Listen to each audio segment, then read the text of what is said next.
So Amy Young, you have been looking at the elections in Nevada County and how all of this works. And I thought, so nobody really knows how these machines work, how the voting system works. And that's basically our first interface with, and most important interface with government, is how we vote. From the time you put that ballot in, people want to know how that counting process happens. So I wanted you to explain to me the voting system we have in Nevada County. I want you to tell me how it kind of works. Because as we spoke previously, it's kind of fascinating how all the pieces fit together. So how do you start an election, and how do we get to the end where everybody's voted? That's an open-ended question. Well, tell me about how they initially build the ballot. How's that start? So Nevada County uses a program called Hart Verity 3.1. The version is 3.1. We don't use Dominion. We use Hart Verity. And the elections official will build the ballot. They will use a component of Hart Verity called data, Verity data, and Verity build to basically construct the ballot based on who's going to be on the ballot and the measures and things like that. So there's one piece of the voting system that's just to create the ballot. Size of the paper, where the little dots are going to be. Yeah. Everything. Yeah. And then the program is going to use that all the way through to the end, right? They'll be able, that's how the machine will be able, we call them voting machines, or the voting system will be able to recognize what your vote choices are. Perfect. So if you don't tell it where the dot is at the beginning when you scan it, it's not going to read the dot. Right, and it's going to know who the candidates are. Right. And that's, the voting system doesn't matter. Just wherever that dot is, that thing's going to count it. Right. And then, and I have seen mistakes before I talked. I remember in Arizona they used like 19.5-inch paper instead of 19-inch paper. So when they scanned it, the computer didn't know where the dots were because some person, usually, user error, used the wrong paper.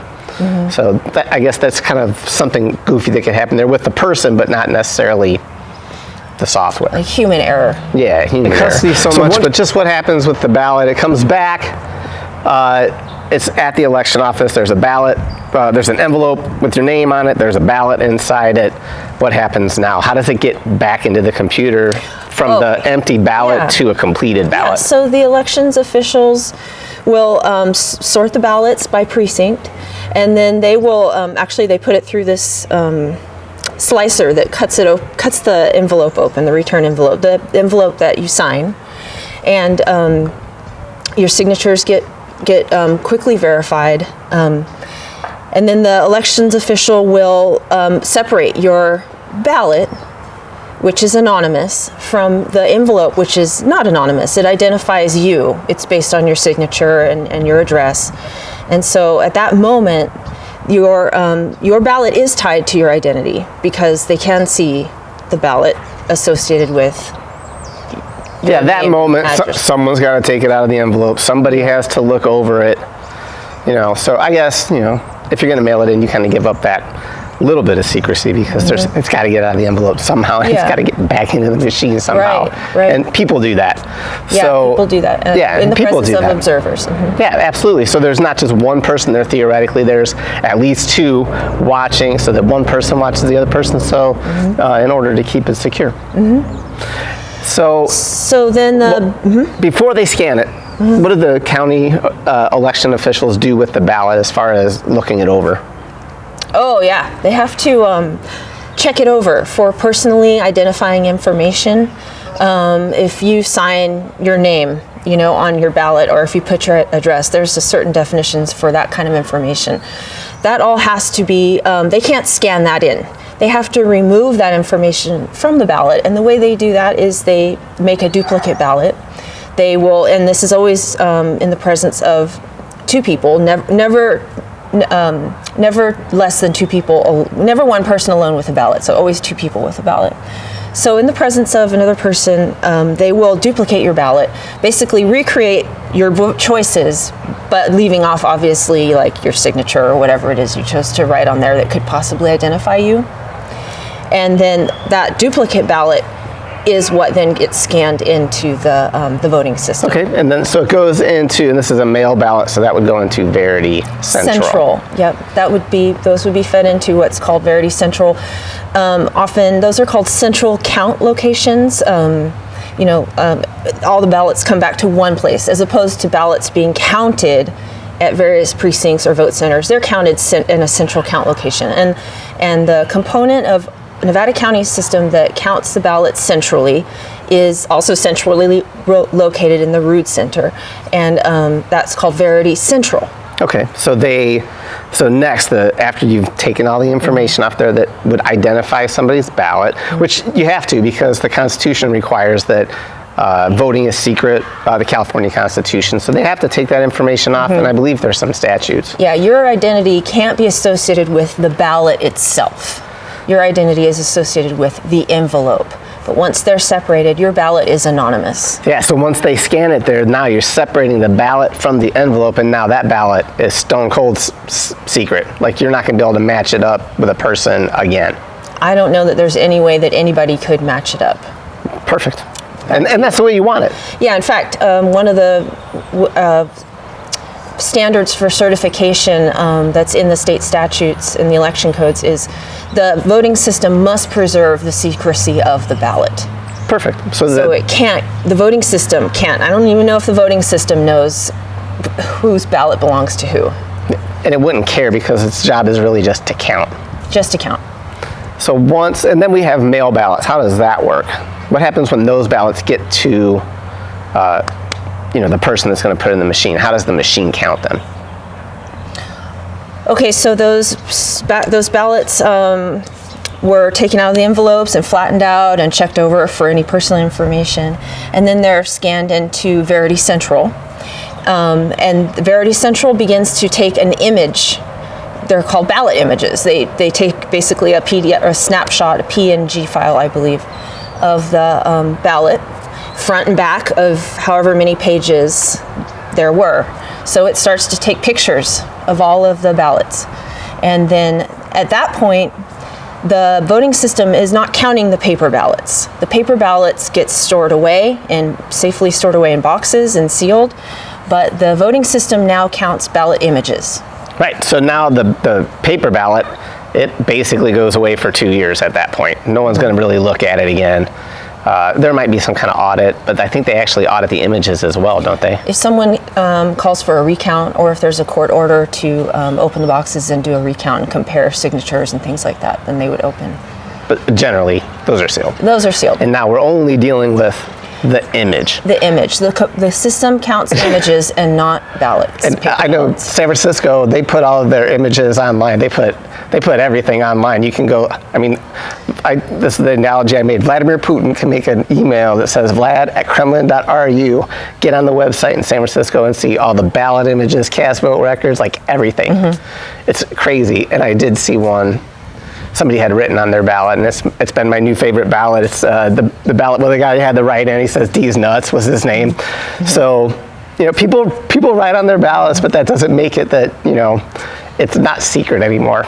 Yeah, unless that guy's name was D's nuts. Pretty sure. Then he gave himself his own identity, but pretty sure his name wasn't D's nuts. Sorry. Yeah. And I would encourage anybody looking into their county's elections.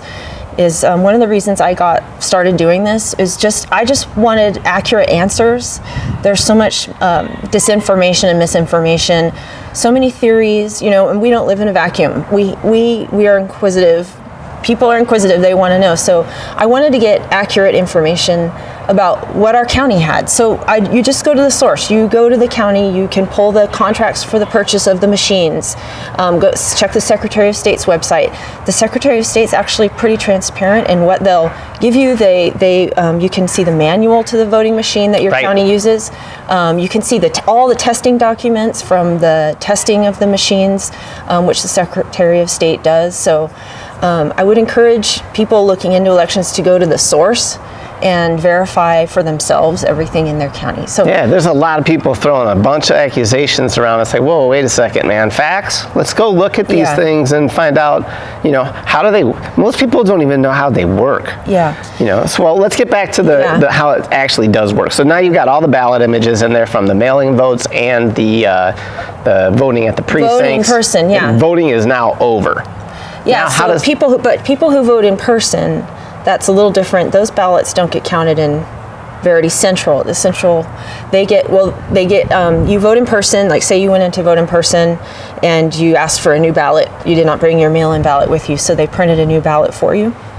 And you could vote that ballot, and they show you where to scan it in. Those are components called Verity Scan, and they store that information on scan, and then that information is transferred from Verity Scan via a USB drive, basically, to a system called Verity Count. And Verity Count is the final destination for all of these, the information from the ballots. So Verity Central does the mail-in ballots, dumps its info into Count. Yes, the Does final it dump- tally. So that's election day voters from Scan. Yeah. Mail-in voters from Central go into Count. Count spits out the cast vote record, and then now we know who won the election. Yeah, reports are generated. And this thing generates like hundreds of reports, right? Yeah, every component, so Verity Data, Build, Verity Count, Verity Central, they all have a variety of reports that they can generate based on the data that was generated during the course of the election. And I saw the audit logs for an election from I think it was November 2022 from Stanislaus County. That also uses Verity Central. Verity. You can't breathe on that machine without keeping track of your keystrokes. It's crazy. Yeah, it has to keep track. The audit log is a log, basically, every single thing that happened. And it's in the certification of the machines. The audit log has to do a certain number of things in order to become a certified system in the state of California. So And it can never be deleted.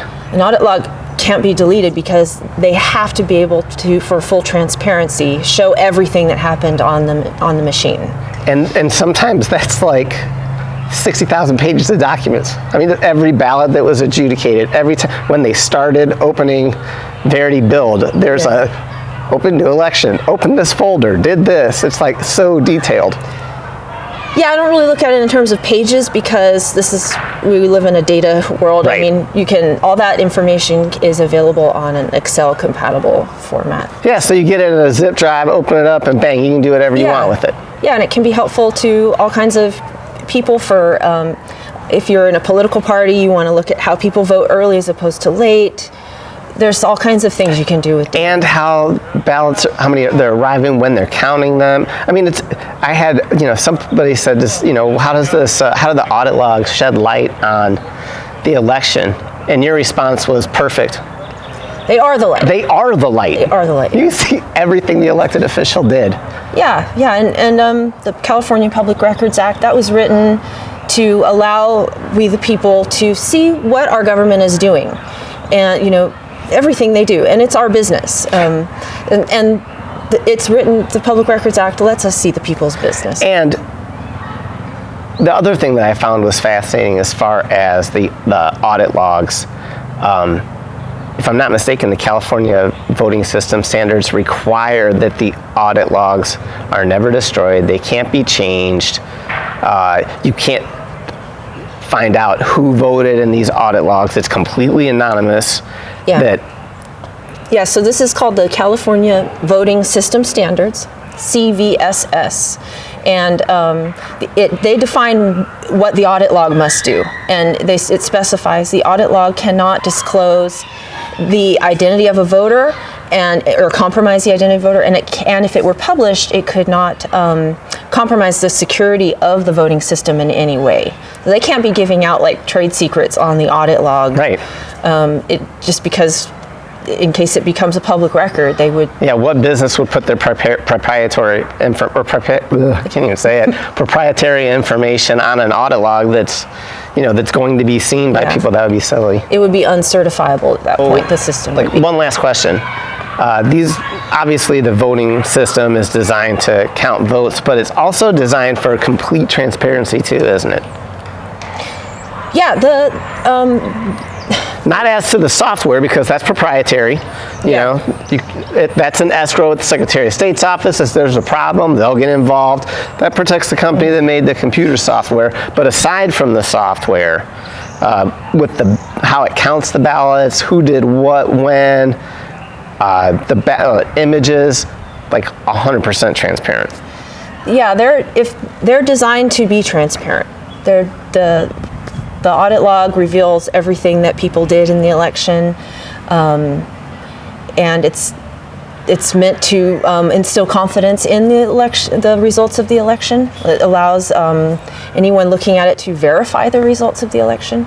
Yeah, I mean, theoretically, and my point is, this is like the only policy thing I wanted to talk to you about was, how do you observe an election nowadays? When it used to be one day, they did there's like 5 days maybe. You go watch the voting office, they do their thing, everybody comes in and votes, they leave.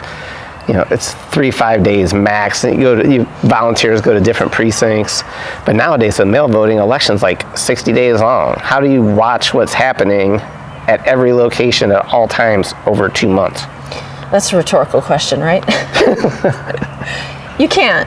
You can't be in many places at one time. Elections have been spread out over space and time. Right. So election day is election season. If you want to get a total picture of everything that went on, you'd have to be at every vote center and the central counting location at the Rood Center. I know I'm a busy mom. I can get away for maybe a couple hours at a time. I got to drop my kids off somewhere and, make an excuse of why I'm going to be gone a couple hours. So, but it's important. It's our democracy. It's not like that's your interface with government. That is it right there. That's where you are giving your power to somebody else. It's hugely important. So, kudos to you for going out and watching. Yeah, and I would encourage people to still go and observe their elections. The election staff is always really, polite, and they will, whatever you want to see, just be polite and speak up and say, I would like to see this, or I need to be a little bit closer to that. I can't legibly see what that is, but the elections office is great about having observers in there, but there's just only so much that an observer can view now that the counting has basically been digitized and put on. They're counting ballot images. There's a software responsible for doing that. An observer can't see that. That all happens. Right. We are literally not able to view that. So we would like, a good way for us to verify that election is to get records from that election. Yeah, in general, I've had the staff at the county, as far as the election office, they're always really sweet when you go in there and you have some issues, or I need to see this, I need to see that. They generally have no problem doing that. So would it be fair to say that as convenience in voting, mail-in ballots and things like that, the conveniences voting is increased, but the transparency and the ability to observe is kind of decreased because of that time, and it just seems like one went up and one went down. Yeah, observers have been kind of left in the dust. We can't view everything that goes on. We just can't. So that we're living in a digital age, and our voting elections, which is the foundation of our constitutional republic, that has been digitized, and so I feel like we need to catch up with, observers need to catch up with that. It seems like if voting is so convenient that I can mail it from my house, maybe observing could be convenient. It will just put, like San Francisco, put the ballot images online, put the audit logs online, put the cast vote records online, and then if you got a problem with the election, go look at it, knock yourself out. You should be able to sort through all the records and verify whatever's there. And if an observer, let's call him an armchair observer, right, had a question, then you can ask pointed, accurate questions to your elections office, because right now there's so much disinformation. I feel like we don't even know what questions to ask. So having the source information, the source data, then you can ask specific questions and get answers, because the elections office usually is really helpful about giving answers. Yeah, absolutely. And San Francisco, like I said, San Francisco has that stuff online. Of all counties in the planet to have the election material online, I did not think it was going to be San Francisco. Everything. All of it? Almost everything. They have the For the last 7 central, elections? they have Dominion vote systems, so they have the central counting audit log, which would be analogous to Verity Central. It looks a little different, but it's still the central counting audit log. They have the scan components audit log, where you feed your ballot, and we talked about, so they have those logs up on there. They have the cast vote record. They have the ballot images, and those are huge files, so you can sign in and kind of review them online without having to download them on your computer. So the whole, the thing that I learned from you by going through the manuals and things like that is that these machines, I mean, once you put them in and spit them out, they're completely transparent. If you want to find out what is happening with your vote, all you got to do is ask questions. The answers are right there. Yeah, there are a number of reports that the machines generate, and that data is generated in the course of an election. And we have the Public Records Act to, if you need to use the Public Records Act to ask for that data, then you can. Perfect. All right. Well, thank you, Amy. That was awesome.